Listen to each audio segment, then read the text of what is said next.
एक लड़की घने जंगल में एक पुराने पेड़ के नीचे बैठी थी। उसकी आंखों से आंसू लगातार बह रहे थे, जैसे हर बूंद उसके दिल का दर्द बयां कर रही हो। वह यूं ही नहीं रो रही थी, ऐसा लग रहा था जैसे उसके भीतर कुछ टूट गया हो, कुछ ऐसा जो शायद कभी जुड़ नहीं सकेगा। तभी झाड़ियों से एक सरसराहट सुनाई दी। आलिया ने सिर उठाया। एक सांप उसकी ओर रेंगता आ रहा था। आलिया डर के मारे पीछे हट गई।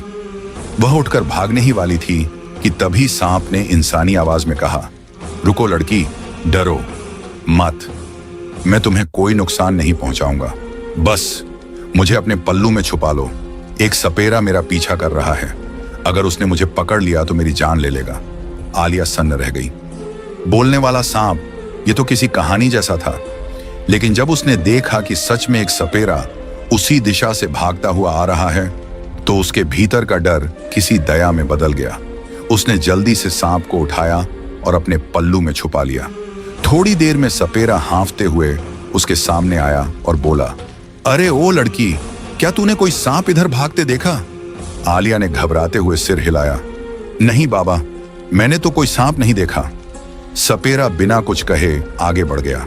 कुछ पल बाद पल्लू के अंदर से सांप बाहर निकला और बोला, धन्यवाद, तुमने मेरी जान बचाई। तुम्हारा ये एहसान मैं कभी नहीं भूलूंगा। लेकिन तुम यहां अकेली क्यों हो, और वो भी इस हालत में?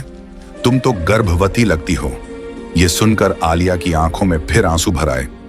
तुम नहीं जानते, उसने कहा, मैंने अपनी ही जिंदगी बर्बाद कर दी, अपनी ही खुशियों का दरवाजा खुद बंद कर लिया। अब इस जंगल में बस खुद को सजा दे रही हूं। सांप ने धीरे से कहा, क्या हुआ था, बताओ मुझे। आलिया ने गहरी सांस ली और बोलना शुरू किया। मैं अपने माँ बाप की इकलौती औलाद थी। उन्होंने मुझे बहुत प्यार दिया, शायद जरूरत से ज्यादा। हर जिद पूरी होती थी, हर गलती माफ, और इसी प्यार ने मुझे बिगाड़ दिया।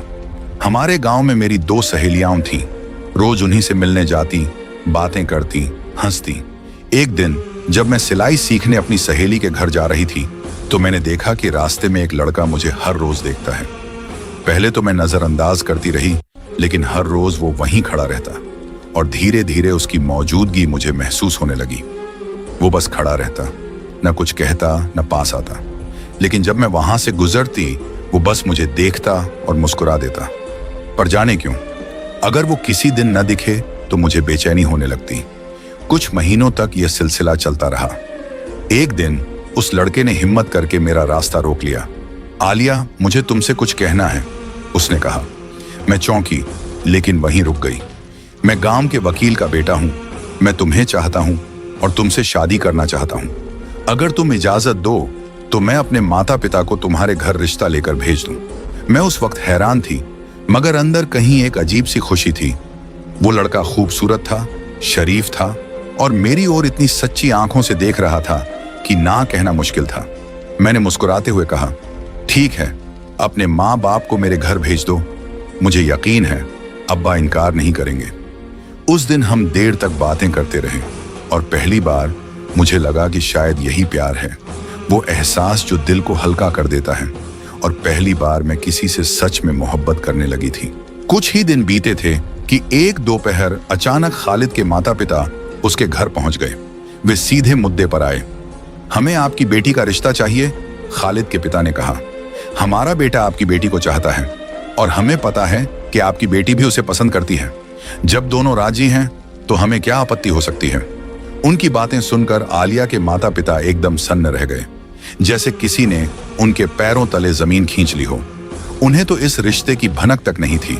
शाम को उन्होंने आलिया को बुलाया। बेटी, क्या ये सब सच है? आलिया ने झिझकते हुए कहा, हाँ अब्बू, खालिद ने मुझसे कुछ दिन पहले अपनी मोहब्बत का इजहार किया था, और मैंने भी हाँ कर दी थी। मैं उसे चाहती हूँ, आप भी उसका रिश्ता मंजूर कर लीजिए। मगर आलिया के पिता के चेहरे पर जो सख्ती आई, वो किसी तूफान से कम नहीं थी।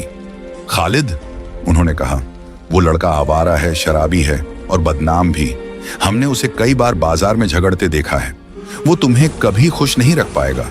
माँ ने भी आंसुओं से भरी आवाज में कहा, बेटी, हम तुम्हें ऐसे लड़के के हवाले कैसे कर दें? तू हमारी इज्जत है। लेकिन आलिया उस वक्त मोहब्बत के नशे में थी। आप लोग गलत हैं, उसने रोते हुए कहा। खालिद वैसा नहीं है जैसा आप सोचते हैं।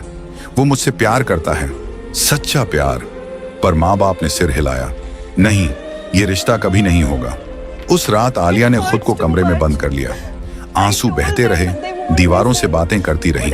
उसके लिए खालिद सिर्फ एक लड़का नहीं था, वो उसका ख्वाब बन चुका था, वो सब कुछ जो उसने अपनी जिंदगी से चाहा था। कुछ दिन बाद जब वो खालिद से मिली तो आंखों में आंसू और होंठों पर सवाल थे।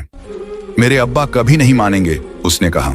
खालिद ने उसकी आंखों में देखा और मुस्कुराकर बोला, तो चलो, उनसे पूछते ही क्यों हो, हम भाग चलते हैं, निकाह कर लेंगे, बाद में सबको मना लेंगे। वो पल, वो एक फैसला उसकी पूरी जिंदगी बदल गया। उस रात आलिया ने अपने घर की चौखट पार की, पीछे मुड़कर देखा भी नहीं। शहर पहुंचकर उन्होंने एक छोटा कमरा किराए पर लिया। दीवारों पर पुराना पेंट था, मगर उनके दिलों में नई दुनिया बस चुकी थी। आलिया को लगा, बस अब सब ठीक हो जाएगा, कुछ दिन में अब्बा मान जाएंगे, वो रोज कहती। और खालिद हंसकर कहता, हाँ क्यों नहीं, सब ठीक हो जाएगा। शुरुआत में खालिद बहुत बदल चुका लगा। वो उसे फूल लाकर देता, बाजार घुमाने ले जाता और वादे करता कि वो उसे रानी बना देगा। मगर कुछ ही हफ्तों बाद असलियत सामने आने लगी। एक शाम जब आलिया खाना बना रही थी तो दरवाजे के पीछे से शराब की गंध आई। उसने जाकर देखा, खालिद दोस्तों के साथ बैठा था, नशे में धुत, हंस रहा था। वो चौंक गई। खालिद, ये क्या कर रहे हो तुम? खालिद ने हंसते हुए बोतल रख दी। अरे इतना भी क्या हुआ, थोड़ी सी मस्ती कर रहा हूं। आलिया के अंदर की सारी उम्मीदें एक साथ टूट पड़ी। मेरे अब्बा सही थे, उसने कांपती आवाज में कहा। तुमने कहा था तुम नशा नहीं करते, तुम झूठे हो। खालिद का चेहरा अचानक सख्त हो गया। वो खड़ा हुआ और बिना कुछ कहे उसे धक्का दे दिया। मेरे मामलों में दखल मत देना, उसने गरज कर कहा। तुम होती कौन हो मुझे रोकने वाली? उस रात आलिया ने पहली बार जाना, मोहब्बत जब अंधी होती है तो जिंदगी को देखना बंद कर देती है। खालिद के गुस्से और उसकी मार झेलकर आलिया ऐसा सन्न हो गई कि जैसे जमीन उसके तले धंस गई हो। कुछ ही दिनों की शादी ने उसके सपनों का महल चूर चूर कर दिया था। अब खालिद अपनी मनमानी से जी रहा था। रोज देर रात घर लौटता, अक्सर नशे में टला हुआ मिलता और लड़ झगड़ कर आलिया पर हाथ उठाता। क्या फर्क पड़ता कि उसकी पत्नी क्या सोचती है, क्या चाहती है? उसकी किसी बात की परवाह नहीं थी। याद आते थे वे दिन जब माँ बाप का प्यार और उनका घर उसकी दुनिया था। अब वही यादें उसे काट काट कर भीतर से जला देती थी। उस प्यार की लाली में पली बढ़ी लड़की अब पत्थर सी ठंडी हकीकत के सामने अकेली पड़ गई थी। मगर दिल में कहीं उम्मीद की एक छोटी सी लौ जलती रही।